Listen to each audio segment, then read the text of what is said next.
Hello my dear student, आप सभी को नमस्कार। मेरा नाम है राम अवतार और हम लेकर आए हैं मैथ्स हेल्थ एकेडमी चैनल। इस चैनल पर यूपी बोर्ड 2025 के लिए क्लास 10th के विद्यार्थियों के लिए मैथ्स के पेपर के लिए इम्पोर्टेंट क्वेश्चनों की एक सीरीज स्टार्ट की गई है। इसमें हमने रियल नंबर और बहुपद वाले चैप्टर से जो इम्पोर्टेंट क्वेश्चन होते हैं, जिसकी बोर्ड में आने की संभावनाएं होती हैं, उसके कुछ क्वेश्चनों को कराया है। तो आज हम उससे नेक्स्ट टॉपिक के क्वेश्चनों को देखेंगे, जिसमें जो कि बोर्ड में आने की संभावना होगी। अगर आपने यह सीरीज कर ली तो इससे ज़्यादा आपको कुछ करने की आवश्यकता नहीं है, क्योंकि क्वेश्चन जो है बोर्ड में यहीं से आते हैं। तो चलिए अब चलते हैं अपने नेक्स्ट क्वेश्चन की तरफ और अपना नेक्स्ट चैप्टर जो है। तो जैसा कि ये जो चैप्टर है, इस चैप्टर का नाम है दो रैखिक युग्म समीकरण। तो इसमें हम अब क्वेश्चन देखेंगे, इस चैप्टर से किस तरीके के क्वेश्चन आने की संभावनाएं है यूपी बोर्ड 2025 के एग्जाम में, वो भी मैथमेटिक्स के। तो जैसा कि फर्स्ट क्वेश्चन दे रखा है इसका, इस चैप्टर का युग्मत या युग्मत समीकरण x + 2y = 70 और 2x + λy = 35 का कोई हल नहीं है। क्या है? कोई हल नहीं है। तब लैम्डा का मान ज्ञात कीजिए। तो हमें लैम्डा का मान ज्ञात करना है जब कोई हल नहीं है। तो जब हमें दो इक्वेशन दे रखी होती हैं, रैखिक समीकरण, और उन इक्वेशन का कोई हल नहीं होता है, तो उसमें कुछ रिलेशन होता है, उस रिलेशन की बात करेंगे। तो सबसे पहले हम इनकी तुलनाएं करेंगे। जैसे हमें पहली इक्वेशन दे रखी है x + 2y = 30, तो x + 2y - 70 = 0। हम 70 को इधर क्यों लेके आए हैं? क्योंकि हमें इसकी जो रैखिक समीकरण की जो इक्वेशन होती है उससे कंपेयर करने के लिए।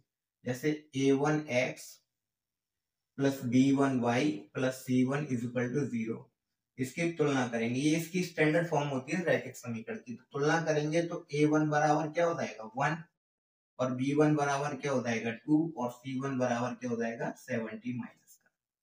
नेक्स्ट इक्वेशन दे रखी है 2x + λy = 35। 35 को इधर लेके आएंगे तो माइनस का हो जाएगा, माइनस का 35 = 0। तो यहाँ से a2x + b2y + c2 = 0। यहाँ से हम तुलना करेंगे। क्या करेंगे? तुलना। तो a2 बराबर हो जाएगा 2 और b2 बराबर हो जाएगा लैम्डा और c2 बराबर हो जाएगा -35। तो इन दोनों में जो रिलेशन होता है किसका?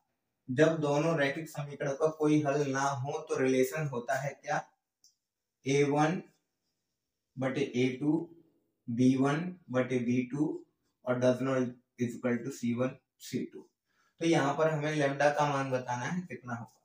तो यहाँ पर a1 का मान कितना है 1 और a2 का मान कितना है 2, b1 का मान कितना है 2 और लैम्डा का मान, और b2 का मान कितना है लैम्डा। तो इनका क्रॉस जब हम मल्टीप्लाई करेंगे तो 1 का लैम्डा में मल्टीप्लाई करेंगे तो क्या आएगा लैम्डा, और 2 का 2 में मल्टीप्लाई करेंगे तो कितना आएगा 4। तो जैसे अब हम देख रहे हैं कि लैम्डा का मान कितना आया है 4। तो अब हम इस इक्वेशन में देखते हैं कि लैम्डा का मान कहाँ पर 4 है। तो लैम्डा का मान 4 हमें दिख रहा है ऑप्शन डी में, तो इसका ऑप्शन क्या हो जाएगा डी। चलिए अब चलते हैं अपने नेक्स्ट क्वेश्चन की ओर। तो नेक्स्ट क्वेश्चन में दे रखा है रैखिक समीकरण a1x + b1y + c1 = 0, a2x + b2y + c2 = 0। दो रैखिक समीकरण। क्या है ये? दो रैखिक समीकरण है। यदि इन दोनों की जो इक्वेशन दे रखी है, यदि इनमें ये रिलेशन है, इनके जो कोएफिशिएंट है उनमें ये रिलेशन है, तो ये क्या कहलाएंगी? रेखाएं समांतर होंगी या रेखाएं संपाती होंगी या रेखाएं प्रतिच्छेदित होंगी, या इनमें से कोई नहीं होगा। देखिए अभी हम इम्पोर्टेंट सेशन मतलब इम्पोर्टेंट क्वेश्चनों को करा रहे हैं, इसलिए केवल यहाँ पर आपको रिलेशन में बता रहे हैं। जब हम 1 अप्रैल से सिलेबस स्टार्ट करेंगे, वो भी फ्री ऑफ कॉस्ट, सभी बैचेस स्टार्ट होंगे 1 अप्रैल से। 6 का, 7 का, 8 का, 9 का, 10 का, फर्स्ट ईयर और इंटर का मैथमेटिक्स के सभी क्लासेस चलेंगी 1 अप्रैल से, free of cost batches start हो जाएंगे। तो उसमें हम आपको ये बताएंगे कि रिलेशन कैसे आता है, ये रेखाएं संपाती हैं तो क्यों है, ये रेखाएं प्रतिच्छेदित हैं तो क्यों है, तो ये रेखाएं समांतर हैं क्यों है। तो आपको रिलेशन रटना नहीं पड़ेगा, इसको प्रूफ करके दिखाएंगे। तो अगर हम बात करें, जब अगर ये तीनों इक्वल टू होते हैं तो इनमें रिलेशन जो होता है उसको हम कहते हैं संपाती। तो अगर इनका ये रिलेशन आएगा तो हम इसको क्या बोलेंगे, संपाती रिलेशन कहते हैं। क्या बोलते हैं इसको, तो रेखाएं क्या होंगी, संपाती होंगी। ठीक, अब बात करते हैं अपने थर्ड क्वेश्चन की ओर। थर्ड क्वेश्चन में दे रखा है समीकरण x minus y is equal to 2 और तथा x plus y is equal to 2 का हल होगा। अब हमें इसमें इसका हल करना है। क्या करना है, हल करना है। तो चलिए इसको हम सॉल्व करते हैं। सॉल्व करने के लिए इसे रफ कर लेते हैं। पहले इसको क्या कर लेते हैं, रफ कर लेते हैं। तो फर्स्ट इक्वेशन हमें दे रखी है x minus two sorry x minus y is equal to 2 और सेकंड इक्वेशन दे रखी है x plus y is equal to 2। अब हम इसको क्या करते हैं, जोड़ते हैं। तो माइनस वाई प्लस वाई से कट जाएगा, प्लस का x और प्लस का x कितना हो जाएगा 2x और 2 और 2 कितना हो जाएगा 4। तो x इज इक्वल टू क्या हो जाएगा 4/2। डिवाइड देंगे तो x बराबर क्या आ जाएगा 2। ये इक्वेशन फर्स्ट मान लेते हैं। समीकरण एक में अगर हम x का मान रखते हैं, क्या है, x का मान रखा हमने किसमें, समीकरण एक में। इस ये दो था, समीकरण एक में मान रखे तो 2 minus y is equal to 2। तो 2 y को हम उधर ले जाएंगे तो प्लस का हो जाएगा, 2 को उधर लाएंगे तो माइनस का हो जाएगा। तो y इज इक्वल टू क्या हो गया 0। तो x इज इक्वल टू कितना आ रहा है 2 और y इज इक्वल टू कितना आ रहा है 0। तो देखते हैं इसमें y इज इक्वल टू 0 और x बराबर 2 किस में है। तो इसके ऑप्शन ये है बी में है। किस में है, तो इसका ऑप्शन क्या हो जाएगा बी। जैसा कि अब यहाँ पर दे रखा है यदि 2k माइनस 1 कॉमा k समीकरण 10x minus 9y is equal to 12 का हल है। जब कोई बिंदु दे रखे हो और वो किसी रैखिक समीकरण के हल हो तो इसका मतलब जो बिंदु होते हैं वो एक x का मान होता है, दूसरा y का मान होता है। तो x की जगह पर हम इस वाले पॉइंट को डाल देंगे और y की जगह पर इस वाले पॉइंट को पुट करेंगे। तो जब हम इसको सॉल्व करेंगे तो जो k का मान आएगा वही इनमें से एक होगा। चलिए इसको सॉल्व करके देखते हैं। इसको रफ कर लेते हैं पहले।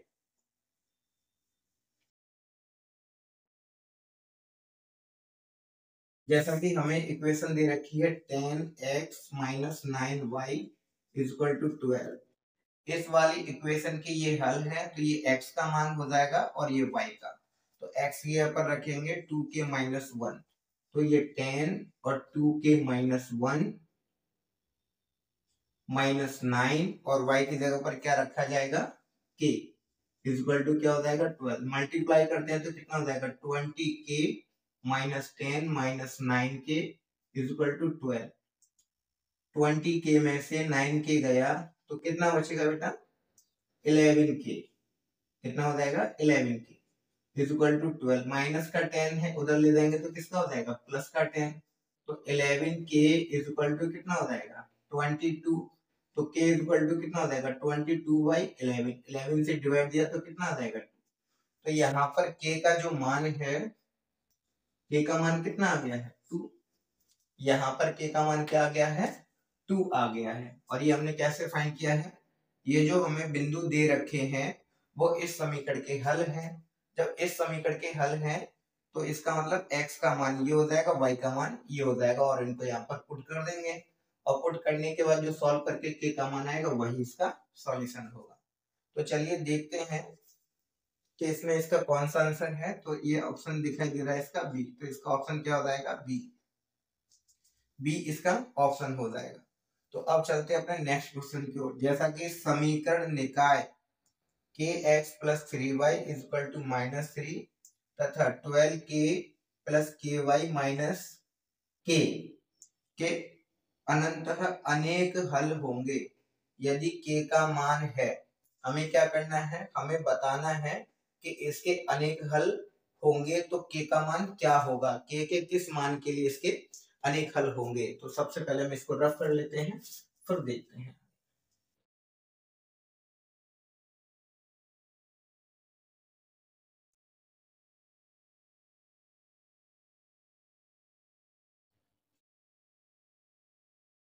अब हम इसको देखते हैं।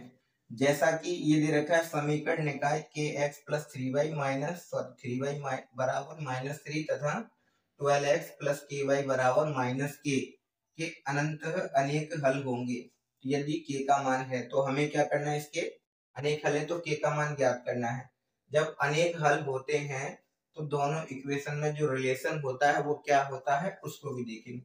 तो जब अनेक हल होंगे, क्या होंगे, जब अनेक हल होंगे तो दोनों इक्वेशन में जो रिलेशन होता है वो होता है आपका a1 upon a2 b1 upon b2 is equal to c1 upon c2। मतलब इन दोनों का जो रिलेशन होगा होगा a1 बटे a2 बराबर b1 बटे b2 बराबर c1 बटे c2। अब हम यहाँ पर a1 की बात करते हैं। जैसे हमने फर्स्ट वाले क्वेश्चन में कंपेयर करके a1 a2 और b1 b2 और c1 c2 निकाला था, सेम इसी तरीके से यहाँ से चलिए इसको भी कंपेयर कर लेते हैं। तो पहले इसको कंपेयर कर लेते हैं। तो कंपेयर करने के लिए क्या होगा, इसको बाद में लिखते हैं, पहले कंपेयर कर लेते हैं। फर्स्ट इक्वेशन दे रखी है k x plus three y is equal to -3 को हम इधर लेके आते हैं तो k x plus three y, ये प्लस का 3 इज इक्वल टू 0। तो a1 x plus b1 y plus c1 is equal to 0। क्या करेंगे, कंपेयर, तुलना। तो a1 बराबर k, b1 बराबर 3 और c1 बराबर भी क्या हो जाएगा 3। अब सेकंड को कंपेयर करते हैं। 12x प्लस के वाई बराबर -k, तो 12x plus k y plus का k इज इक्वल टू 0। तो ये a2x plus b2y plus c2 is equal to 0 और ये तुलना। तो तुलना करेंगे तो a2 बराबर 12 और b2 बराबर k और c2 बराबर k। तो यहाँ पर ये क्या आ गया है, के आ गया है दोनों में। तो अब हमें देखना है रिलेशन। तो इनमें जो रिलेशन होता है उसको चेक करते हैं। इनमें जो रिलेशन है वो क्या होता है, a1 upon a2 b1 upon b2 बराबर c1 अपॉन c2। जब इनके क्या कहते हैं अनंत रूप से अनेक हल होते हैं तो इनमें रिलेशन होता है a1 बट्टे a2 बराबर b1 बट्टे b2 बराबर c1 बट्टे c2। तो इसमें हम मान रख लेते हैं। तो यहाँ पर a1 का मान कितना है k और यहाँ पर b2 का मान कितना है 12, a1 का मान k और a2 का मान 12 कितना है 12।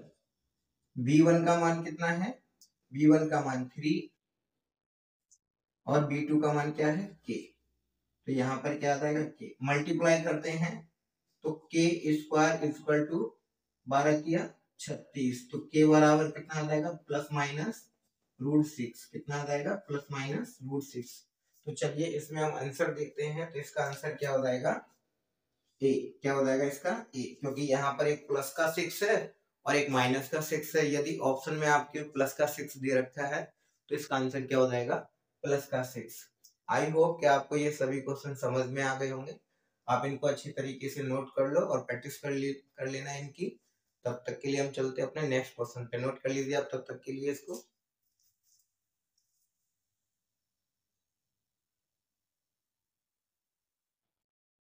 तो चलिए चलते हैं अपने नेक्स्ट क्वेश्चनों की ओर। तो जैसा कि दे रखा है नेक्स्ट अगला क्वेश्चन क्या है, जैसा दे रखा है रैखिक समीकरण के युग्म x माइनस वाई और 3x minus 3y is equal to 16 के हलों की संख्या होगी। तो हमें क्या करना है, इसके हलों की संख्या बतानी है। तो हलों की संख्या हम किस तरीके से बताएंगे, पहले इनका कंपेयर करेंगे जिस तरीके से मैंने आपको बताया था, इसकी स्टैंडर्ड फॉर्म से कंपेयर करेंगे। तो चलिए इसको नोट करते हैं। पहले जैसे दे रखा है x minus y is equal to 8, तो x minus y minus 8 is equal to 0। a1x plus b1y और plus c1 is equal to 0। तो यहाँ पर a1 इज इक्वल टू कितना आ जाएगा 1 और b1 इज इक्वल टू -1 और c1 इज इक्वल टू -8, कितना आ जाएगा -8। नेक्स्ट क्या है, नेक्स्ट इक्वेशन दे रखी है 3x minus 3y is equal to 16। 3x minus 3y minus 16 is equal to 0। a2x plus b2y plus c2 is equal to 0। क्या करेंगे, तुलना करेंगे इनकी, क्या करेंगे, तुलना। यहाँ पर भी हमने क्या किया है, तुलना की है, कंपेयर। तो a2 इज इक्वल टू 3 और b2 इज इक्वल टू -3 और c2 इज इक्वल टू -16। तो यहाँ पर a1 बटे a2 निकालेंगे, तो a1 कितना है 1 और ये कितना है 3। तो b1 बटे b2 यहाँ पर फाइंड करेंगे, तो b1 कितना दे रखा है -1 और यहाँ पर कितना दे रखा है -1, है ना, और ये कितना दे रखा है b2 -3। तो माइनस से माइनस कट जाएगा तो कितना बचेगा 1/3 और c1 अपॉन c2, c1 का मान कितना है -8 और ये -16, इसको डिवाइड दिया तो कितना आ गया 1/2। तो यहाँ पर हमें पता चल रहा है a1 बटे a2 बराबर है b1 बटे b2 के, लेकिन ये बराबर नहीं है c1/c2 के। और ये जो इक्वेशन होती है इसका होता है कोई हल नहीं, क्या, कोई हल नहीं होता है। जब दो रैखिक समीकरणों का कोई हल नहीं होता है तो ये वाली इक्वेशन होती है। तो इस इक्वेशन से हमें पता चल रहा है कि इसका कोई भी हल नहीं है। तो इसका आंसर क्या हो जाएगा, बी, जिसमें लिखा है कोई हल नहीं है। तो अभी हम इसको इस तरीके से समझते हैं, लेकिन जब सिलेबस स्टार्ट होगा तो इसको विस्तार से समझेंगे। फिलहाल आप इस रिलेशन को याद रखिए कि अगर ये रिलेशन आता है तो इसका कोई हल नहीं होता है, और अगर ये सभी इक्वल होंगे तो इसके अनेक हल होंगे, और अगर ये दोनों डज नॉट इक्वल टू होंगे तो इसके अद्वितीय हल होंगे। तो यहाँ पर क्या आया हुआ है, a1/a2 is equal to b1/b2 does not is equal to c1/c2 है, जो कि ये रिलेशन दर्शाता है कि इन दोनों जो इक्वेशन है इनके कोई भी हल नहीं होंगे। आई होप आपको समझ में आ गया होगा। चलिए अब चलते हैं अपने नेक्स्ट क्वेश्चन की ओर। जैसा कि इसमें दे रखा है समीकरण 5x - 3y is equal to 2 में x का मान 1 है। क्या है, x का मान 1 है, तो हमें y का मान ज्ञात करना है। क्या करना है, y का मान। तो पहले इसको रफ कर लेते हैं फिर समझते हैं इसको नेक्स्ट क्वेश्चन को। चलिए इसको रफ कर लेते हैं पहले।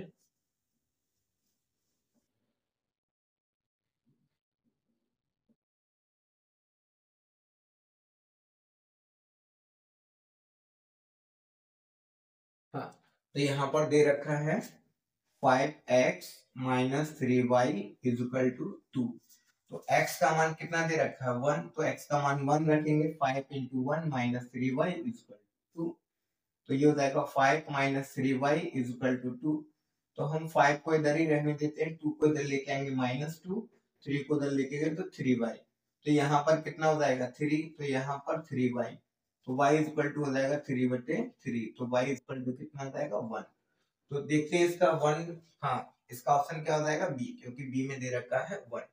नेक्स्ट क्वेश्चन दे रखा है k के किस मान के लिए रैखिक समीकरण युग्म x + ky बराबर 1 तथा kx + y बराबर k² के अनेक हल हैं। जैसा कि मैंने आपको बताया था अनेक हल वाले के लिए रिलेशन क्या होता है दोनों इक्वेशनों में। तो इसको भी चेक कर लेते हैं, इसको रफ कर लेते हैं पहले। चलिए तो इसको सॉल्व करते हैं। सबसे पहले इसको इक्वेशन को लिखते हैं x + ky is equal to 1, तो x + ky - 1 is equal to 0। इसकी तुलना करते हैं a1x + b1y + c1 is equal to 0। तो कंपेयर करेंगे, तो कंपैरिजन करने में क्या हो जाएगा, a1 बराबर 1, b1 बराबर a और c1 बराबर -1। नेक्स्ट दे रखी है हमें, इस इक्वेशन को लिखते हैं पहले kx + y बराबर k²। तो kx + y - k² is equal to 0। a2x + b2y + c2 is equal to 0। इसको भी क्या करेंगे, कंपैरिजन करेंगे इनका भी। स्टैंडर्ड फॉर्म से इनको हम कंपेयर कर रहे हैं। तो a2 is equal to k और b2 इज इक्वल टू 1 और c2 is equal to -k²। यहाँ पर दे रखा है कि इनके अनेक हल हैं। तो अनेक हल के लिए होता है a1/a2 is equal to b1/b2 और c1/c2। ये सभी क्या होते हैं, इक्वल टू होते हैं एक दूसरे के। तो यहाँ पर मान रखते हैं a1 का मान क्या है 1, A2 का मान क्या है k, B1 का मान क्या है k, और B2 का मान क्या है 1, क्या है 1, मल्टीप्लाई करेंगे तो 1, k का k में किया k और 1 का 1 में करेंगे तो 1 k स्क्वायर, तो k बराबर क्या हो जाएगा प्लस माइनस अंडर रूट 1, और 1 का स्क्वायर 1 का रूट क्या होता है 1, तो प्लस माइनस क्या हो जाएगा 1। तो आई होप आपको समझ में आ गया होगा। अब इसको देखते हैं इसमें कौन सा आंसर है, तो ये है बी, बी में दे रखा है प्लस माइनस का 1, तो ये इसका क्या है बी ऑप्शन है इसका। यहाँ पर दे रखा है दो असमांतर रेखाएं एक दूसरे को प्रतिच्छेद करती हैं, तो दो असमांतर रेखाएं एक दूसरे को प्रतिच्छेद करती हैं, तो इसको देखते हैं, इसको रफ कर लेते हैं, पहले इसको नोट कर लिया होगा आपने, इसको रफ कर लेते हैं।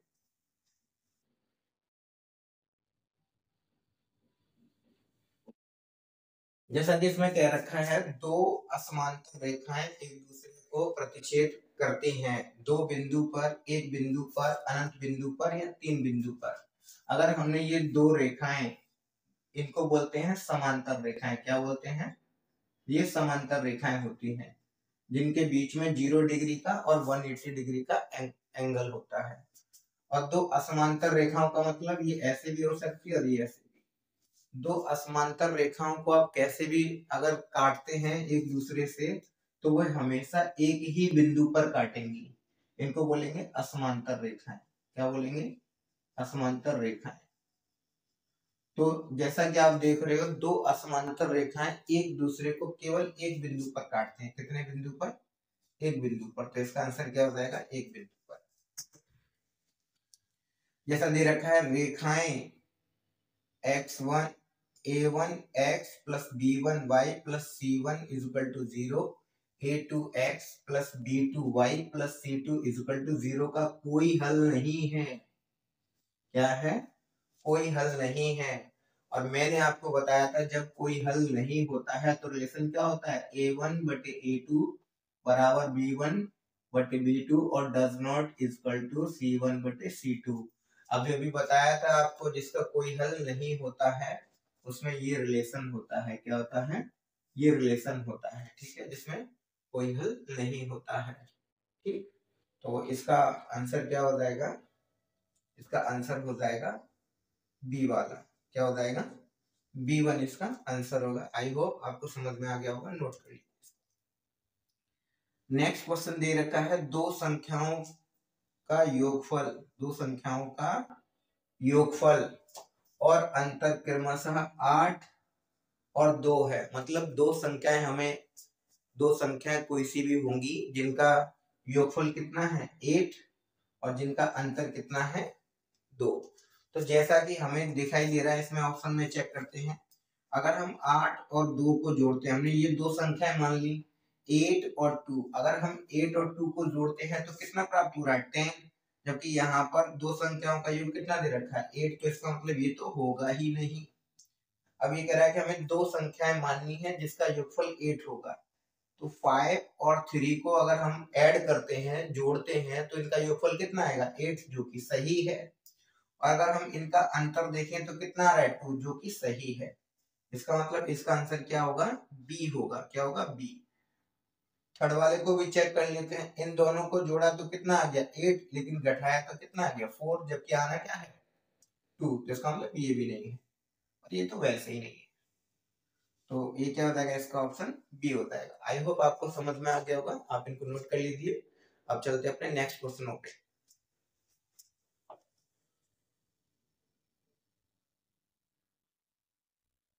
चलिए अब चलते हैं अपने नेक्स्ट क्वेश्चनों पर। तो अगला नेक्स्ट क्वेश्चन है n के किस मान के लिए समीकरण युग्म x minus 2y is equal to 3 और 3x plus my is equal to 1 का एक अद्वितीय हल होगा।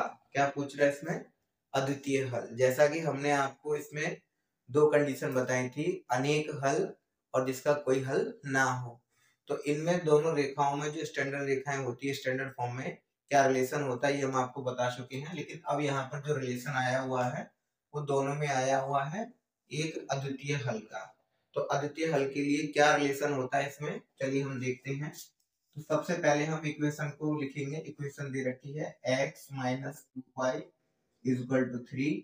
तो x माइनस 2y 3 को इधर लेके आएंगे इज इक्वल टू 0। हम सभी को इधर इसलिए लेके आते हैं क्योंकि हमें इसकी स्टैंडर्ड फॉर्म से क्या करना होता है, तुलना करनी होती है, कंपैरिजन करना होता है। तो a1x plus b1y plus c1 is equal to 0 क्या करेंगे, कंपैरिजन करेंगे, तुलना, कंपेयर करेंगे इसको। तो a1 बराबर 1, b1 बराबर -2 और c1 बराबर -3। सेकेंड इक्वेशन दे रखी है 3x plus my is equal to 1। तो यहाँ पर a2x प्लस b2y, सॉरी इसको भी पहले हम स्टैंडर्ड फॉर्म में लेके आएंगे। 3x plus my minus 1 is equal to 0। तो ये क्या हो जाएगा, a2x plus b2y plus c2 is equal to 0। तो क्या करेंगे, तुलना करेंगे, इसका भी कंपेयर करेंगे इसको। तो a2 बराबर 3 और b2 बराबर m और c2 बराबर -1। यहाँ पर दे रखा है एक अद्वितीय हल है। क्या है, अद्वितीय हल। तो अद्वितीय हल के लिए क्या होता है, कंडीशन होती है a1 अपॉन a2 बराबर नहीं होते b1 बटे b2 के। क्या है, बराबर नहीं होते b1 बटे b2 के। तो a1 का मान कितना दे रखा है, 1, और a2 का मान कितना दे रखा है, 3। तो यहाँ पर b1 का मान कितना दे रखा है, -2, और यहाँ पर b2 का मान कितना दे रखा है, m। तो m, तो अब हम क्या करेंगे, मल्टीप्लाई करेंगे। 1 का m में करेंगे क्या आ जाएगा, m, और 3 का 2 में करेंगे तो क्या आ जाएगा, -6। लेकिन यहाँ क्या होता है, does not is equal to, तो यहाँ पर भी क्या आ जाएगा, डज नॉट इज। देखते हैं ये मान किसमें है, ये है सी में। तो इसका ऑप्शन क्या हो जाएगा, सी। नेक्स्ट क्वेश्चन दे रखा है, दो संपूरक कोणों में बड़ा कोण छोटे कोण से 18 अधिक है। संपूरक कोण हम उन कोणों को कहते हैं जिनका योगफल कितना आ रहा हो, 180 हो।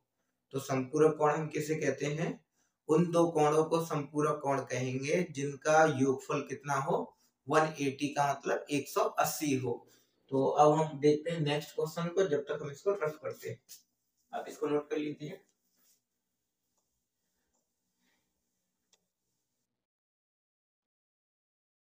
चलिए, तो दो संपूरक कोणों में बड़ा कोण छोटे कोण से 18 अधिक है। तो हम क्या करेंगे, माना बड़ा कोण है उसको मान लेते हैं x, और जो छोटा कोण है उसको मान लेते हैं y।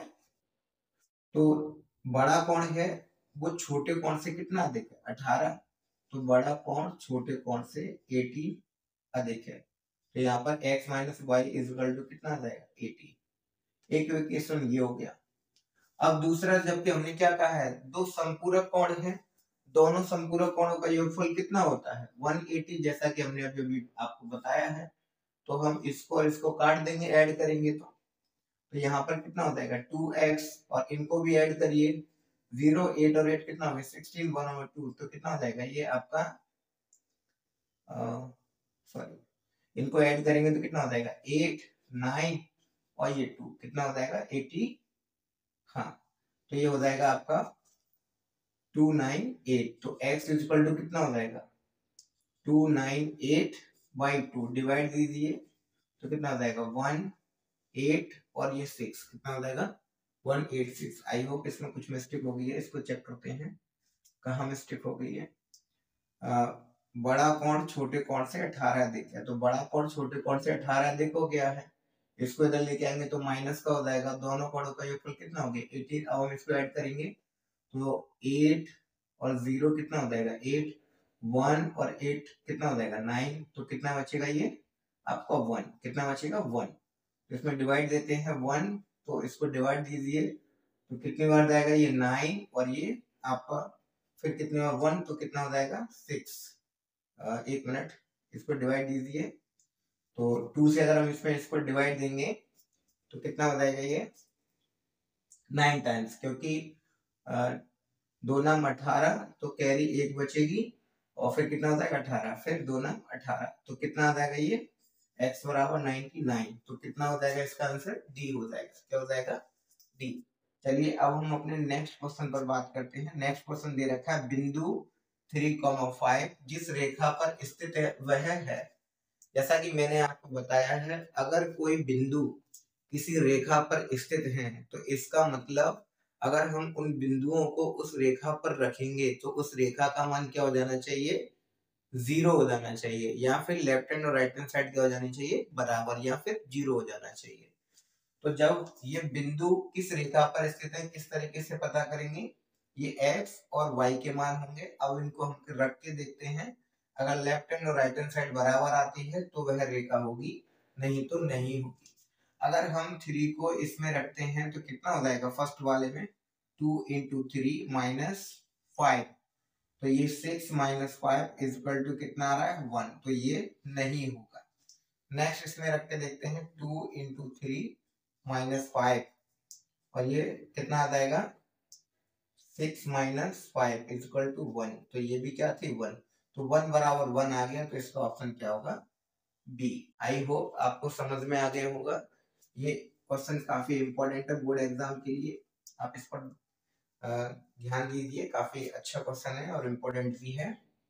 तो आई होप आपको समझ में आ गए होंगे, आप इनको नोट कर लीजिए और फिर हम चलते हैं अपने नेक्स्ट क्वेश्चनों की ओर। नोट कर लीजिए इनको।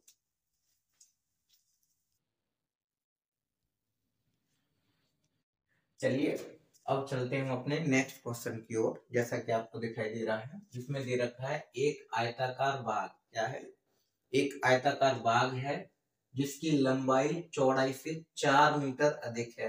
जो लंबाई है वो चौड़ाई से क्या है, 4 मीटर अधिक है। का अर्ध परिमाप, क्या अर्ध परिमाप क्या दे रखा है, अर्ध परिमाप, अर्ध परिमाप दे रखा है 36 मीटर। बाग की विमाएं ज्ञात कीजिए। विमाएं का मतलब लंबाई और चौड़ाई ज्ञात कीजिए। जैसे ये आयताकार एक बाग है, क्या है, ये एक बाग, ठीक है, आयताकार एक बाग है, ये आयताकार, आयताकार ये बाग है। तो सॉल्यूशन, सॉल्यूशन लंबाई चौड़ाई से कितनी है, 4 मीटर अधिक है, तो हम इसमें क्या मानेंगे, चौड़ाई को। माना आयताकार, आयताकार बाग, बाग की चौड़ाई, तो वृत्त कितनी है, इसकी चौड़ाई कितनी है, x मानते हैं, क्या है, x मीटर है। तब तब आयताकार बाग की लंबाई, तो लंबाई कितनी हो जाएगी, क्योंकि लंबाई जो है वो चौड़ाई से कितनी है, 4 मीटर अधिक है, तो लंबाई चौड़ाई से 4 मीटर अधिक है। जब हमें चौड़ाई पता होगी तभी तो हम लंबाई को क्या करेंगे, उसके 4 गुना अधिक करेंगे। तो चौड़ाई हमें पता नहीं है तो चौड़ाई को हमने क्या मान लिया है, x, तो लंबाई इससे 4 गुनी हो जाएगी। कितनी हो जाएगी, 4 अधिक हो जाएगी, गुनी नहीं 4 अधिक हो जाएगी। तो कितनी हो जाएगी, x प्लस 4 मीटर, क्या हो जाएगी, x प्लस 4 मीटर। इसका मतलब ये है कि अगर ये विड्थ जो है, चौड़ाई जो है वो x है, तो लंबाई कितनी है, इससे 4 अधिक, तो कितनी हो जाएगी, x प्लस 4 मीटर। ये x मीटर माना है हमने, तो कितनी हो जाएगी, x प्लस 4 मीटर। अब जैसे दे रखा है कि इसका अर्ध परिमाप, अर्ध परिमाप क्या है, 36 मीटर है। परिमाप हम किसको कहते हैं, टोटल जो साइड होती है उन सबका जो सम होता है, total sum of total side, sorry the sum of total side, जो साइड होती है उन सबका जो सम होगा, इन सभी भुजाओं का जो योगफल होगा उसको बोलते हैं हम परिमाप। तो इसका परिमाप क्या हो जाएगा, अगर इसको हमने L माना है और इसको B माना है, तो ये भी B होगा और ये भी क्या होगा, L, तो यहाँ पर परिमाप कितना हो जाएगा, 2L प्लस B। लेकिन यहाँ पर अर्ध परिमाप दे रखा है, इस पूरे का परिमाप क्या हो जाएगा, 2L प्लस B, क्योंकि 2 टाइम्स L आया है और 2 टाइम्स B आया है, तो क्या हो जाएगा, 2L प्लस B। अगर देखा जाए तो L plus L, B plus B, तो L प्लस L क्या हो जाएगा, 2L, जिसमें से 2 कॉमन आ जाएगा, और B प्लस B क्या हो जाएगा, 2B, तो दोनों में से 2 कॉमन आ गया है। लेकिन यहाँ पर अर्ध परिमाप की बात कर रहा है, आधा करने के लिए 2 का डिवाइड दे देंगे तो कितना आ जाएगा L प्लस बी। तो प्रश्न अनुसार क्या दे रखा है, आयताकार बाग का अर्ध परिमाप, क्या दे रखा है, अर्ध परिमाप दे रखा है कितना, 36 मीटर, कितना दे रखा है 36। तो अर्ध परिमाप क्या हो जाएगा 2L प्लस बी बाई 2 और 36। तो यहाँ 2 से 2 L प्लस बी बराबर कितना आ जाएगा 36 मीटर। L कितना दे रखा है x प्लस 4 और x प्लस 4 दे रखा है और b कितना दे रखा है x, और ये कितना हो गया 36। तो कितना हो जाएगा x और x कितना हो गया 2x और प्लस 4 इज इक्वल टू 36। तो यहाँ पर 2x बराबर कितना हो जाएगा 36 माइनस 4। तो 2x बराबर कितना आ जाएगा 32। तो x बराबर कितना आ जाएगा 32/2। इसको डिवाइड दीजिए तो 2 1 जा 2, कितना बचेगा 1 और ये 6। तो x इज इक्वल टू कितना आ जाएगा 6। तो यहाँ पर अगर हम बात करें, अतः आयताकार बाग की चौड़ाई, आयताकार बाग की चौड़ाई कितनी है x, तो x कितना दे रखा है 16 आया है, तो क्या हो जाएगा 16 मीटर, 16 मीटर। तथा लंबाई, तो इसकी लंबाई क्या है, लंबाई है x प्लस 4, तो कितना हो जाएगा 16 प्लस 4, तो कितना हो जाएगा, ये हो गया 20 मीटर। तो ये इसका आंसर हो गया। आई होप आपको समझ में आ गया होगा। आप इसको नोट कर लीजिए, इसको नोट कर लीजिए, काफी इंपॉर्टेंट क्वेश्चन है बोर्ड एग्जाम की दृष्टि से। अब इसको नोट कर लीजिए, इसके बाद हम अपने नेक्स्ट क्वेश्चन पर चलते हैं।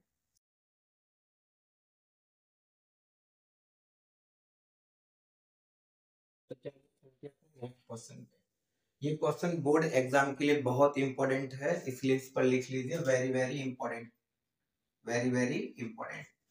तो काफी इंपॉर्टेंट क्वेश्चन है बोर्ड एग्जाम की दृष्टि से, क्योंकि बोर्ड का फेवरेट क्वेश्चन है, बहुत इंपॉर्टेंट क्वेश्चन है। तो चलिए अब हम इसका सॉल्यूशन देखते हैं। तो सबसे पहले सॉल्यूशन लिखते हैं। दिया है दो संपूरक कोणों में बड़ा कोण छोटे कोण से 36 अधिक है, तो कोण ज्ञात कीजिए। तो क्या करना है, हमें कोण ज्ञात करना है। तो मैंने अभी आपको बताया था संपूरक कोण किसे कहते हैं। तो दो संपूरक कोण हम उनको कहते हैं जिनका योगफल कितना हो 180 डिग्री हो, कितना हो 180 हो। तो यहाँ पर बड़ा कोण छोटे कोण से कितना दे रखा है अधिक, 36 डिग्री अधिक दे रखा है। तो माना बड़ा कोण छोटे कोण से क्या है 36 डिग्री है, तो माना बड़ा कोण हमने मान लिया x डिग्री, क्या मान लिया है x डिग्री। तथा और हमने छोटा कोण मान लिया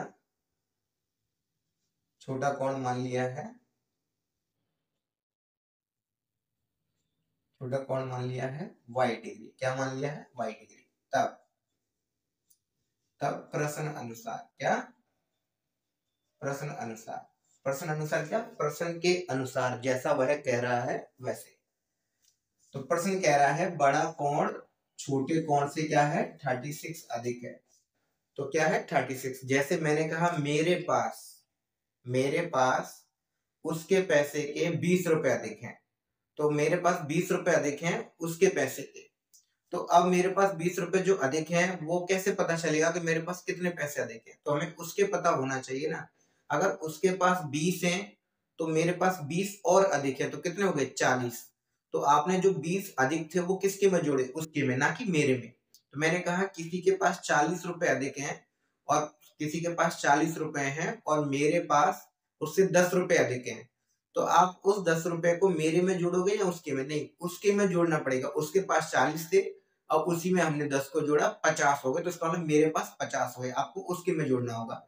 यदि आपको उसके नहीं पता होगा तो आप कैसे बताओगे मेरे पास कितने अधिक है, मेरे पास 10 अधिक है, अब उसके पता ही नहीं है तो आप कैसे कहोगे कि मेरे पास कितना पैसा है। तो हमने कहा कि मेरे पास उसके पैसों से 20 अधिक हैं, तो आप 20 अधिक हैं तो कितने हैं मेरे पास नहीं पता कर पाए ना, तो हमने कहा उसके पास 40 है तो आप उस 40 में 20 जोड़ के कहोगे तो हो गए 60। तो मेरे पास कितने हो गए 60। तो हमने किसके में 20 जोड़ा, उसके में। तो ऐसे ही सेम यहाँ पर कह रहा है कि बड़ा कोण छोटे कोण से 36 अधिक है, बड़ा कोण इस कोण से 36 अधिक है। तो इसका मतलब हमें छोटा कोण पता होना चाहिए, फिर उसमें 36 जोड़ेंगे तब बड़ा कोण आएगा। तो यहाँ पर जो बड़ा कोण है y छोटे कोण से कितना अधिक है 36 डिग्री। तो x को इधर लेके आएंगे, बड़ा कोण है, सॉरी बड़ा कोण क्या है x है, क्या है x डिग्री, और जो छोटे कोण से कितना अधिक है 36 डिग्री। तो x डिग्री y को इधर लाएंगे तो ये माइनस डिग्री हो जाएगा और ये हो जाएगा आपका 36 डिग्री। इसको हम इक्वेशन 1 मान लेते हैं। तथा यहां पर दे रखा है दो संपूरक कोण, तो क्या हो जाएगा x डिग्री तथा y डिग्री दो संपूरक कोण है। क्या है, दो संपूरक कोण है, दो संपूरक कोण है। इसलिए क्या हो जाएगा x degree plus y degree क्या हो जाएगा 180 डिग्री। इक्वेशन 2। तो समीकरण 1 व समीकरण 2 को जोड़ने पर, क्या करने पर, जोड़ने पर। अच्छा ये कहां से आया है, जैसा मैंने आपको बताया था x और y दोनों क्या हैं, दो संपूरक कोण है, क्योंकि कह रखा है दो संपूरक कोणों में। तो x और y दो संपूरक कोण हैं। तो जब दो संपूरक कोण होते हैं तो उनका योगफल कितना होता है 180 डिग्री। तो दोनों संपूरक कोण है इसलिए इनका योगफल कितना होता है 180 डिग्री। समीकरण 1 और 2 को जोड़ने पर तो x डिग्री और प्लस y डिग्री कितना हो जाएगा 180 डिग्री, और ये x degree minus y degree बराबर हो जाएगा 36 डिग्री। तो ये प्लस का ये माइनस का ये कितना हो जाएगा 2x डिग्री, इसको ऐड करिए 0 और 6 कितना हो जाएगा 6। तो 8 और 3 कितना हो जाएगा 11, 11 की 1 और कैरी 1, तो 216 डिग्री। x डिग्री बराबर हो जाएगा 216/2। तो x डिग्री बराबर यहाँ कितना आ जाएगा, यहाँ पर आपका आ जाएगा, इसको डिवाइड दीजिए तो 10 से और 0 8, तो कितना आ जाएगा 108 डिग्री। x का मान कितना आ गया 108 डिग्री। अब x का मान हम क्या करेंगे समीकरण 1 या 2 में रख देंगे। तो समीकरण 2 में रख लेते हैं। x का मान समीकरण 2 में रखने पर आप किसी में भी रख सकते हो, ऐसा नहीं है कि 2 में रखना पड़ेगा, किसी में भी रख सकते हो, 1 में भी रख सकते हो और 2 में भी रख सकते हो। तो हमने 2 में रखा है, 1 में रखोगे तब भी आंसर वही आएगा। तो 2 में हमें x का मान रखना है 2 में, तो यहाँ रखेंगे तो कितना आएगा यहाँ 108 degree plus y degree is equal to 180 degree. तो y is equal to 180 degree और माइनस 108 डिग्री। तो y इज इक्वल टू इधर लेंगे 10 में से 8 गया तो कितना बचा 2, तो यहाँ कितना बचा होगा 7 और 1 में से 1 गया तो यहाँ पर दोनों संपूरक कोण आ गए। एक कितना है 108 डिग्री बड़ा कोण और छोटा कोण कितना है 72 डिग्री। चलिए इनको चेक करते हैं ये आंसर सही है या गलत है। तो सही कैसे करोगे, हमने कहा था कि ये दोनों संपूरक कोण है, तो दो संपूरक कोणों का योगफल कितना होता है 180 डिग्री। तो अगर हम इसको ऐड कर रहे हैं तो कितना आ रहा है 180 डिग्री, कितना आ रहा है 180 डिग्री। तो अगर इनका योगफल 180 डिग्री आ रहा है तो इसका मतलब ये आंसर सही है। अगर इनका योगफल 180 डिग्री नहीं आ रहा है तो ये आंसर गलत है। तो हम इसको ऐड कर रहे हैं तो कितना प्राप्त हो रहा है 180 डिग्री, इसका मतलब ये आंसर सही है। क्या है ये सही है। तो क्या हो जाएगा अतः बड़ा कोण कितना हो जाएगा 108 डिग्री तथा छोटा कोण कितना आ जाएगा 72 डिग्री। आई होप आपको समझ में आ गया होगा।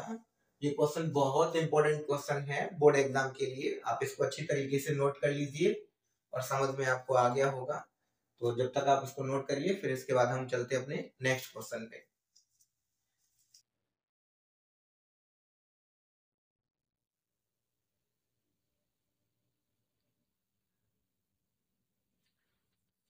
तो चलिए चलते हैं अपने नेक्स्ट क्वेश्चन पे। जैसा कि क्वेश्चन दे रखा है निम्नांकित समीकरणों के युग्म को हल कीजिए। हमें ये समीकरण का युग्म दे रखा है, इसको हमें क्या करना है, सॉल्व करना है। इंपॉर्टेंट क्वेश्चन है और काफी इजी क्वेश्चन है। तो चलिए हम इसको सॉल्व करते हैं। सबसे पहले हम क्या करते हैं, सॉल्यूशन लिखेंगे। अब इसको नोट करते हैं। तो क्या है, फर्स्ट इक्वेशन दे रखा है 2 दिया है, यहाँ पर लिख लेते हैं। क्या है, दिया है समीकरण युग्म, दे रखा है समीकरण युग्म दे रखा है 2ax minus b y plus a plus 4b बराबर 0। पहले इसका मल्टीप्लाई करते हैं, 2ax minus 2by plus a और plus 4b is equal to 0। ठीक, इसको हम इक्वेशन 1 नाम देते हैं। तथा second equation 2bx plus ay plus b minus 4a बराबर 0। इसका मल्टीप्लाई करते हैं, 2bx plus 2ay plus b minus 4a बराबर 0। इसको समीकरण 2 नाम देते हैं। अब ऐसे समीकरणों को अगर हमें सॉल्व करना है तो हम सबसे पहले क्या करेंगे, या तो x के टर्म को एक जैसा बना लेंगे या फिर हम y के टर्म को एक जैसा बना लेंगे। अब हम यहाँ पर देख रहे हैं y का जो टर्म है उसमें माइनस और प्लस है। क्यों ना हम इसी टर्म को एक जैसा बना ले, तो इसको काटने में बड़ी सुविधा होगी। तो जैसे यहाँ पर दे रखा है 2by और यहाँ पर 2ay। अगर मैं इसमें b का मल्टीप्लाई कर देता हूँ तो 2aby और इसमें a का मल्टीप्लाई कर देता हूँ तो 2aby, तो क्या हो जाएंगे, ये सेम हो जाएंगे और कट भी जाएंगे। तो चलिए अब हम क्या करते हैं, समीकरण 1 में a तथा समीकरण 2 में b का गुणा करने पर, तो समीकरण 1 में हमने a का गुणा किया है तो इसमें a का गुणा करते हैं। तो 2 ये हो जाएगा a स्क्वायर और x माइनस 2aby, सब में a का गुणा करेंगे और plus a square plus 4ba बराबर 0। अब दूसरे में हम गुणा करते हैं, इसको नाम देते हैं समीकरण 3। दूसरे में भी गुणा करते हैं तथा दूसरे में किसका गुणा करना है, b का। तो 2b स्क्वायर x और plus 2aby plus b square minus 4ab बराबर 0 और ये समीकरण 4। अब हमें ये एक जैसा प्राप्त हो गया है तो हम क्या करेंगे, समीकरण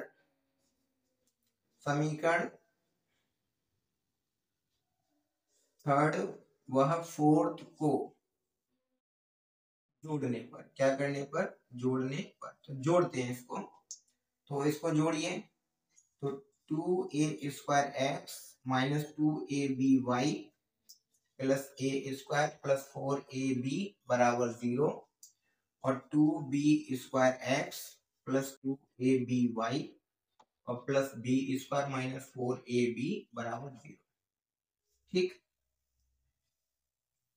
जैसा कि हम इसमें देख रहे हैं, ये माइनस ये प्लस ये माइनस कट जाएंगे तो इधर क्या बचेगा, इन दोनों में से इसको हम लिख लेते हैं 2a स्क्वायर एक्स और प्लस 2b स्क्वायर एक्स और इधर क्या बचेगा, plus a square plus b square बराबर 0। चलिए अब हम इसको इधर देखते हैं। जैसे 2a स्क्वायर प्लस b और plus 2b square plus x plus a square plus b square, तो यहाँ पर लिखा हुआ है 2a square x plus 2b square x और plus a square plus b square बराबर 0। तो यहाँ पर हम देख रहे हैं इन दोनों में से कॉमन आ रहा है 2 और साथ के साथ x, तो 2x हमने कॉमन ले लिया, क्या बचा a square plus b square. बाकी का इसको हम उधर पहुंचाते हैं, माइनस का a स्क्वायर और माइनस का b स्क्वायर। तो यहाँ से 2x और इसका हमने डिवाइड दे दिया इधर, minus a square minus b square और ये अपॉन में a square plus b square. तो 2x हमने माइनस कॉमन लिया, a square plus b square बटे ए स्क्वायर प्लस बी स्क्वायर, तो ये इससे कट जाएगा, तो 2x बराबर कितना बचेगा -1, तो x बराबर कितना आ जाएगा -1/2, तो x का मान क्या आ गया -1/2। अब हमें क्या करना है, b का मान ज्ञात करना है, तो b का मान ज्ञात करने के लिए आप x का मान जो है वो आप किसी में भी रख सकते हो, x का मान आप 3 में भी रख सकते हो, x का मान आप 4 में भी रख सकते हो, x का मान आप 1 में भी रख सकते हो, और x का मान आप 2 में भी रख सकते हो। क्या कर सकते हो, 2 में भी। तो यहाँ पर हमने क्या किया, जैसा कि इन दोनों में से हमने कॉमन लिया 2 और x कॉमन लिया, तो क्या बचेगा a square plus b square, इसको हम उधर लेके गए माइनस का, इसको भी लेके गए तो माइनस का, इसका हमने इधर भाग दिया, इन दोनों में से माइनस कॉमन ले लिया तो दोनों प्लस के हो जाएंगे, और इनका डिवाइड दिया तो कितनी बार गया 1 टाइम, और फिर हमने 2 का डिवाइड दिया तो कितना आ गया -1/2। तो अब हम x का मान जो है वो समीकरण 1 2 3 4 किसी में भी रख सकते हैं। तो चलिए हम रखते हैं थर्ड में, x का मान समीकरण थर्ड में रखने पर, आप किसी में भी रख सकते हो थर्ड में, और थर्ड इक्वेशन क्या दे रखी है 2a²x, तो यहाँ पर 2a² और x की जगह क्या लिखेंगे -1/2 -2aby और प्लस a² प्लस 4ab बराबर 0, यहां से 2 से 2 कट गया और यहाँ आ जाएगा माइनस का a² माइनस का 2aby और प्लस a² प्लस 4ab बराबर 0। 2 से 2 कट गया है, माइनस का मल्टीप्लाई सॉरी प्लस का मल्टीप्लाई माइनस में करेंगे तो माइनस, और a स्क्वायर का 1 में करेंगे तो a² -2aby और ये प्लस का a² और प्लस के 4ab बराबर 0। ये माइनस का a² है और ये प्लस का a² है तो कट जाएगा, तो बचेगा क्या माइनस का 2aby और प्लस का 4ab बराबर 0। अब हम क्या करते हैं 4ab को उधर ले जाते हैं, माइनस का 2aby इसको उधर ले जाएंगे तो माइनस का 4ab हो जाएगा। अब यहाँ से डिवाइड दे देते हैं माइनस का 4ab और माइनस का 2ab, जैसा कि हमने अपनी बेसिक वाली क्लास में माइनस प्लस के यूजेस में हमने आपको बताया था, जब डबल माइनस लगा होता है डिवाइड में तो दोनों माइनस से माइनस कट जाता है और क्या जाता है प्लस। तो यहाँ से अब हम इसको डिवाइड देंगे तो क्या हो जाएगा ab से ab और 2 से कितने टाइम्स, ये 2 टाइम्स, तो y इज इक्वल टू कितना आ जाएगा 2, तो इसका आंसर क्या आ जाएगा y is equal to 2। I hope आपको समझ में आ गया होगा, काफी इंपॉर्टेंट क्वेश्चन है बोर्ड एग्जाम के लिए, आप इसको नोट कर लीजिए। इसके बाद हम चलते हैं अपने नेक्स्ट क्वेश्चन पे, नोट करिए आप इसको जब तक के लिए।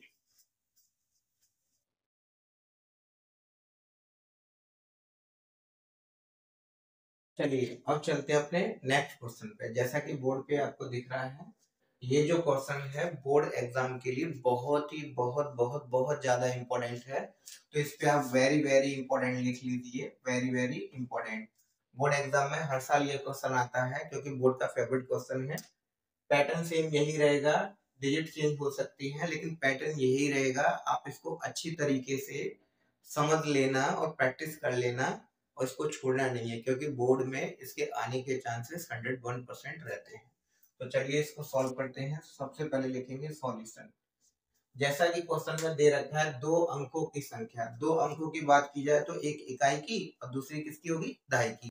इकाई में 1 अंक और दहाई में 2 अंक, इसलिए इसमें बोल रखा है ना 2 अंकों की संख्या।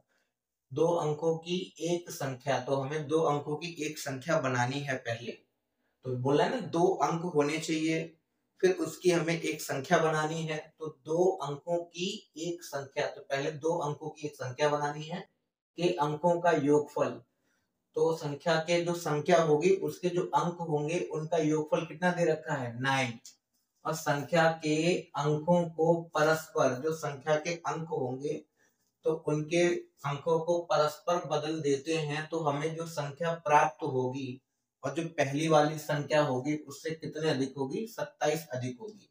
मतलब हमने एक संख्या बनाई, अगर हम उस संख्या के अंक पलट देते हैं तो जो हमें संख्या प्राप्त होगी वो दी हुई संख्या से कितने अधिक होगी, 27। कैसे, यदि मैंने एक संख्या बनाई है x + 10y, अगर मैं इसके अंक पलट देता हूं तो अंक पलट के बन गया y प्लस 10x।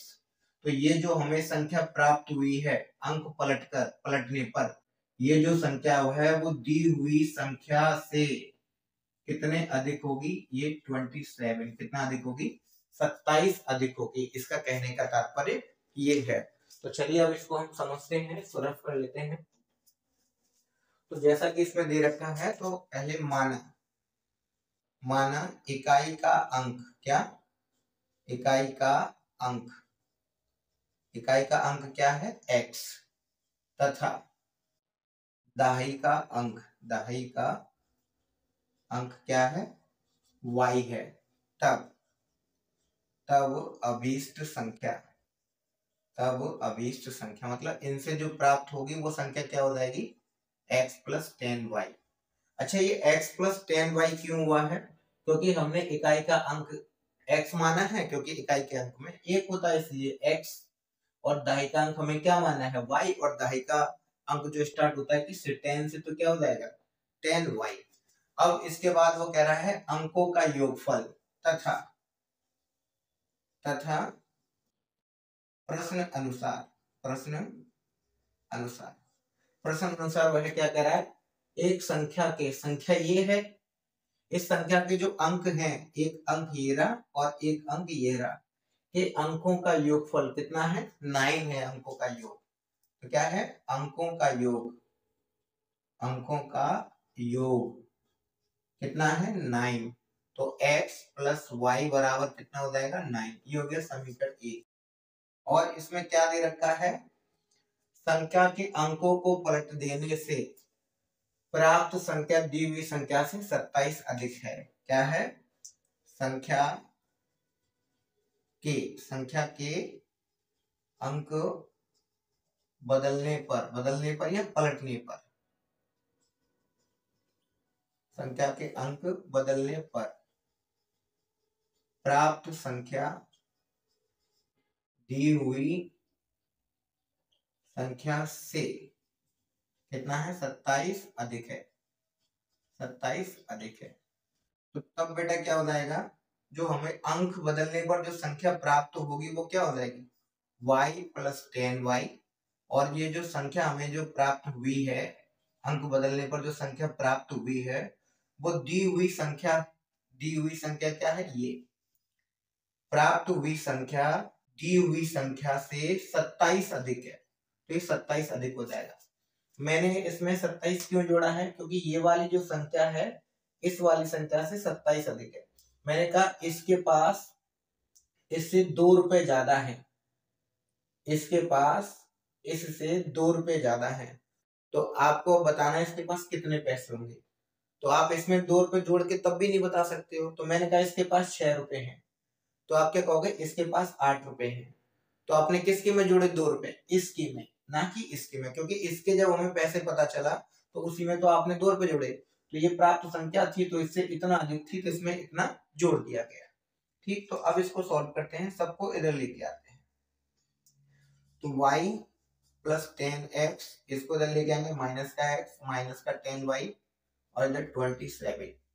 तो 10x में से x गया तो कितना बचा, 9x, माइनस के 10y में से y गया तो कितना बचा, 9y बराबर 27। यहां से मैंने 9 कॉमन लिया, x minus y is equal to 27, x minus y is equal to 27 by 9। इसका डिवाइड दिया तो x माइनस वाई बराबर कितना आ गया, 3। ये हो गया इक्वेशन 2। समीकरण 1 ये रहा और समीकरण 2 ये रहा। तो हम क्या करते हैं, समीकरण 1 वह 2 को जोड़ने पर, क्या करने पर, जोड़ने पर हम इसको जोड़ क्यों रहे हैं, हम जोड़ इसलिए रहे हैं क्योंकि एक में प्लस की वैल्यू है और एक में माइनस की वैल्यू है। जोड़ेंगे तो प्लस माइनस आराम से कट जाएंगे। तो क्या हो जाएगा, x प्लस वाई बराबर 9, x माइनस वाई बराबर 3। तो ये प्लस का ये माइनस का, x प्लस का और x प्लस का कितना हो जाएगा 2x, और ये कितना हो जाएगा 12। तो x इक्वल टू कितना हो जाएगा 12/2। इससे इसको डिवाइड देंगे तो कितना आ जाएगा 6। x का मान कितना आ गया 6। अब x का मान हम समीकरण 1 या समीकरण 2, दोनों में से किसी में भी रख सकते हैं। तो x का मान समीकरण 1 में रखने पर तो x का मान कितना है 6 और प्लस y बराबर 9। तो y बराबर 9 माइनस 6 इधर ले जाएंगे तो किसका हो जाएगा माइनस का, तो y बराबर कितना हो जाएगा 3। तो क्या हो जाएगा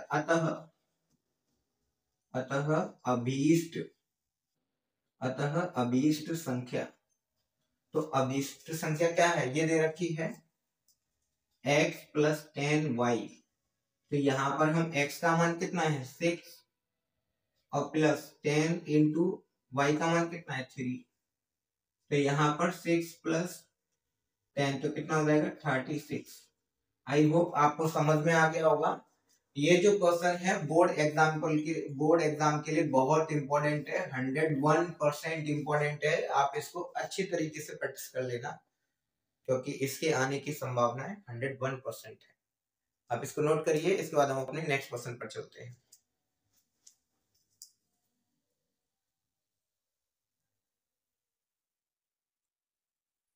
चलिए चलते हैं अपने नेक्स्ट क्वेश्चन की ओर। ये क्वेश्चन भी काफी इंपॉर्टेंट है, तो चलिए इसको सॉल्व करते हैं। तो सबसे पहले हम इसको समझते हैं। 2x प्लस 3y बराबर 11 और 2x minus 4y equal to 24 को हल कीजिए। हमें पहले इनको क्या करना है हल करना है और इससे हमें m का मान ज्ञात करना है। क्या करना है m का मान ज्ञात करना है, जिसके लिए y बराबर mx प्लस 3 हो। मतलब जब हम m का मान ज्ञात करेंगे इसके लिए हमें क्या करना है इन दोनों से m का मान ज्ञात करना है।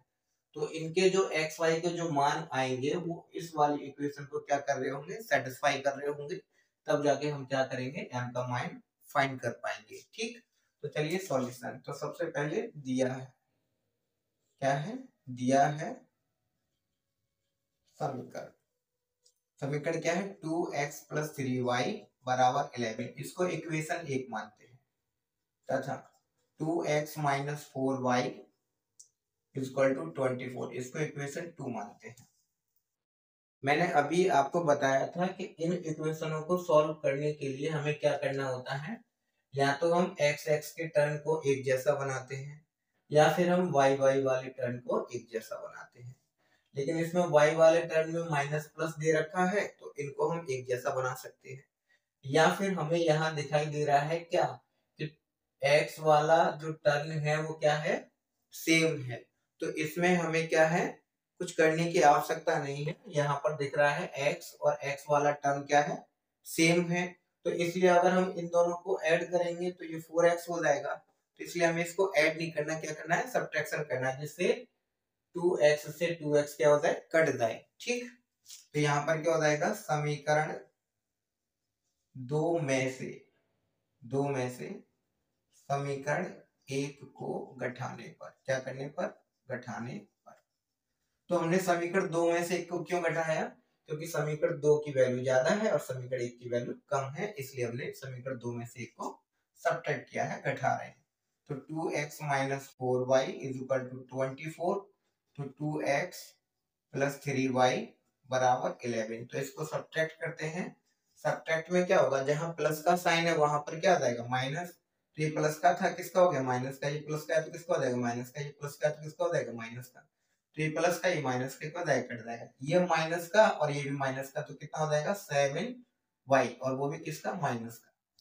अब ये प्लस का और ये माइनस का, तो इसको घटाइए, तो घटाने पर क्या हो जाएगा ये 3, और अगर इसको इसमें से घटाते हैं 4 में से 1 गया तो कितना बचा 3, और 2 में से 1 गया तो कितना बचेगा 1।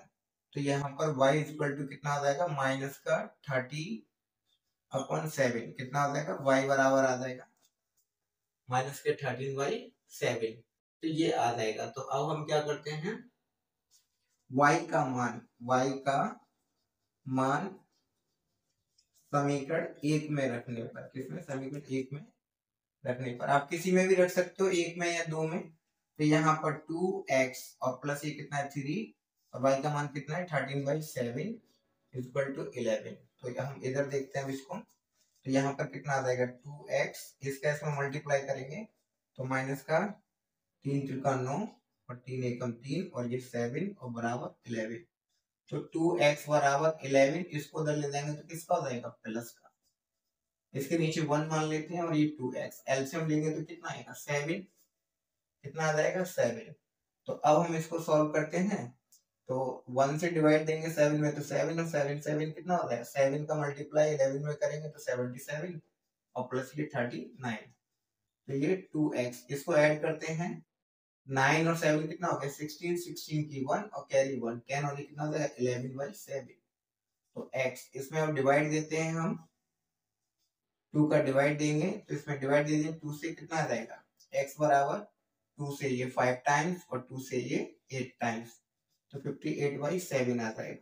कितना आ जाएगा 58/7 और ये 58 जो है वो 7 से डिविजिबल नहीं है। ठीक, तो हमें क्या करना है x और y के मान किस में रखने हैं इक्वेशन इसमें। ठीक है, तो हम क्या करेंगे नाउ अब क्या करेंगे y बराबर mx प्लस 3 में x तथा y के मान रखने पर, तो इसमें मान रखते हैं y का मान कितना दे रखा है बेटा, तो y का मान दे रखा है माइनस का 13/7 और x का मान दे रखा है 58/7 और ये x और प्लस 3। तो हम क्या करेंगे सॉरी m 3 को इधर लेके आते हैं -13/7 अगर हम इसको इधर लाएंगे तो ये माइनस का हो जाएगा, इसका हो जाएगा माइनस और ये 58/7 और ये m इसके नीचे 1 मान लेते हैं एलसीएम। तो 7 से अगर हम 7 में डिवाइड देंगे 1 टाइम 1 का 13 में करेंगे तो 13 7 में अगर हम 1 से डिवाइड देंगे तो 7 टाइम्स और इसके साथ मल्टीप्लाई करेंगे तो 21। तो ये 58/7 और ये m ये इससे कट जाएगा कितना हो जाएगा, इनको ऐड करिए 4 और ये कितना आएगा 3 और ये कितना हो जाएगा 58m। तो m इक्वल टू कितना हो जाएगा माइनस का 34/58। ये इसका आंसर होगा, आप इसको नोट। चलिए अब चलते हैं अपने नेक्स्ट क्वेश्चन की ओर। ये क्वेश्चन भी काफी इंपॉर्टेंट है बोर्ड के लिए क्योंकि भिन्न पर हर साल एक ना एक क्वेश्चन आता है, तो इसको देखते हैं। ये क्वेश्चन बोर्ड एग्जाम के लिए बहुत इंपॉर्टेंट है, इस पर भी आप वेरी वेरी इंपॉर्टेंट लिख लीजिए। तो चलिए अब इसको सॉल्व करते हैं। सॉल्यूशन जैसा कि इसमें दे रखा है एक भिन्न 1/3 हो जाता है जब उसके अंश में 1 घटाया जाता है। मतलब अगर हमें कोई भिन्न दे रखी हो और हम उसके अंश में अगर 1 घटा देते हैं तो वो भिन्न क्या बन जाती है 1/3 बन जाती है। और वह 1/4 हो जाती है जब उसके हर में 8 जोड़ दिया जाता है। जब हम उसके हर में 8 जोड़ देंगे तो वह 1/4 हो जाएगी और जब हम उसके अंश में 1 घटा देंगे तो वह 1/3 हो जाती है। वह भिन्न ज्ञात कीजिए। तो सबसे पहले हमें क्या है भिन्न की बात कर रहा है तो भिन्न ज्ञात करनी है। अभी हमें भिन्न पता नहीं है और भिन्न क्या होता है अंश बटे हर। तो क्या लिखेंगे माना एक भिन्न x/y है। क्या है x/y है जहां x अंश क्या है x अंश और तथा y हर है। तब प्रश्न अनुसार जैसा कि प्रश्न में कहा है कि जब हम उसके अंश में 1 घटाते हैं या अंश में 1 घटाया जाता है तो वह भिन्न 1/3 हो जाती है। तो इसका अंश क्या है x, तो अंश में हमने 1 घटाया तो वो भिन्न क्या हो गई 1/3। तो इसको सॉल्व कर लीजिए x minus y cross multiply, इसका इसमें मल्टीप्लाई करेंगे तो 3 और इसका इसमें मल्टीप्लाई करेंगे तो y। तो इसका ये 3x माइनस 1 बराबर y, तो 3x minus y is equal to 1। ये हो जाएगी इक्वेशन 1 क्योंकि y को इधर लेके आएंगे तो माइनस का हो जाएगा, 1 को इधर ले जाएंगे तो प्लस का। अच्छा अब सेकंड में क्या कह रहा है वह 1/4 हो जाती है जब उसके हर में 8 जोड़ दिया जाता है। तो हर क्या है y। तो अब क्या कह रहा है कि यदि हम उसके हर में 8 जोड़ देते हैं तो वह भिन्न 1/4 हो जाती है। तो क्रॉस मल्टीप्लाई करेंगे 4x बराबर y प्लस 8, क्या हो जाएगा y प्लस 8। तो 4x 8 को इधर लेके आइए, माइनस का हो जाएगा और ये y, तो ये समीकरण 2। तो समीकरण 1 व 2 से, किससे? समीकरण 1 और 2 से।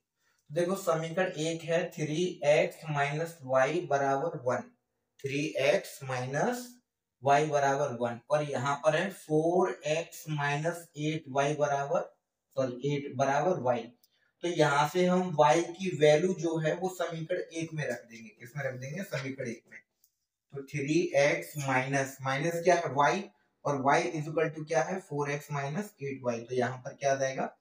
4x माइनस 8y बराबर क्या दे रखा है? 1, तो क्या रख देंगे? 1। तो 3x माइनस 4x प्लस 8 बराबर क्या हो जाएगा? 1। तो इसको सब्ट्रैक्ट करेंगे तो क्या बचेगा? माइनस x और प्लस 8 बराबर 1। तो यहाँ से x को हम उधर ले जाते हैं तो किसका हो जाएगा? प्लस का, और 1 को इधर लेके आएंगे तो किसका हो जाएगा? माइनस का। तो x इक्वल टू कितना हो जाएगा? 7। तो x का मान कितना आ गया? 7। अब x का मान हम समीकरण 1 या 2 किसी में भी रख सकते हैं। तो क्या करेंगे? x का मान समीकरण 2 में रखने पर, किसमें? 2 में रखने पर, तो समीकरण 2 में x का मान रखते हैं। किसमें रखते हैं? 4 इंटू 7 माइनस 8 बराबर y। तो 7 चौक 28 और माइनस 8 बराबर y। तो y इज इक्वल टू कितना हो जाएगा? 20। कितना हो जाएगा? 20। तो अतः क्या हो जाएगा? अतः अभीष्ट भिन्न, अतः अभीष्ट जो भिन्न है वो कितनी होगी बेटा? 7/28। कितनी हो जाएगी? 7/20, सॉरी 7/28 में से 8 गया तो कितना होता है? 20। तो यहाँ कितना हो जाएगा? 20। अंश कितना दे रखा है? 7, और हर कितना दे रखा है? 20। तो भिन्न कितनी हो जाएगी? 7/20। ये इसका क्या हो जाएगा? आंसर हो जाएगा फाइनल। क्या हो जाएगा इसका आंसर? तो 7/20 हो जाएगी ये। तो आई होप आपको समझ में आ गया होगा। आप इसको नोट कर लीजिए। अगर हम इसको चेक करना चाहेंगे तो इसको चेक करते हैं कि कैसे सही होगा। तो हम इसको रख सकते हैं कि इसके अगर हम अंश में अगर 1 घटाते हैं तो कितना आ जाना चाहिए? तो 1/3 आ जाना चाहिए। तो इसको चेक करिए कि 1/3 आएगा या नहीं आएगा। तो 7 चौक 28 और ये कितना गया? तो x का मान इतना हो गया। आप इसको नोट कर लीजिए।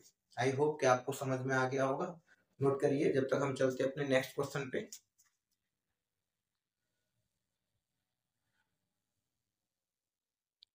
सॉरी, इसमें थोड़ा मिस्टेक होगी, इसको सही कर लीजिए। जैसे हम 3 का मल्टीप्लाई x में करेंगे तो 3x, और 3 का मल्टीप्लाई 1 में करेंगे तो क्या आएगा? 3। तो यहाँ पर भी क्या आ जाएगा? 3 आ जाएगा।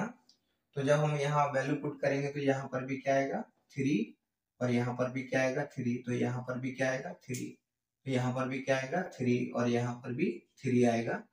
तो 8 में से 3 गया तो कितना बचेगा? 5। जब हम इसका मान रखेंगे 5 तो कितना हो जाएगा? 20। कितना हो जाएगा बेटा ये? 20 माइनस 8। तो 20 में से 8 गया तो कितना बचेगा? 12। तो यहाँ पर ये कितना हो जाएगा आपका? 5/12। कितना हो जाएगा? 5/12। तो हमने कैसे पहचाना कि इसमें गलती कैसे हुई है? जैसे कि ये 5/12 रखा हुआ है, तो अब हम इसको इससे चेक करते हैं कि यदि हम इसके अंश में से 1 घटा दें, क्या घटा दें? यदि हम इसके अंश में से 1 घटा देते हैं तो वह भिन्न 1/3 हो जानी चाहिए। तो इसको चेक करते हैं। ये भिन्न है 5/12, और इसके हमने अंश में से 1 घटा दिया तो कितना हो गया? ये 4/12। इसको डिवाइड दिया तो कितना आ गया? 1/3। तो देखो भिन्न 1/3 बन गया कि नहीं बन गया? तो जब हमने इसको चेक किया था तो वह 1/3 नहीं बन रहा था, इसलिए हमने इसको पहचाना कि इसमें कुछ मिस्टेक हो गई है। आई होप आपको समझ में आ गया होगा। आप इसको नोट कर लीजिए, और आज के लिए इतना ही काफी है। तो अब हम इसके आगे कल कराएंगे, और ये जो सेशन है काफी इंपॉर्टेंट है, आप इसको अच्छे से रिवाइज कर लेना।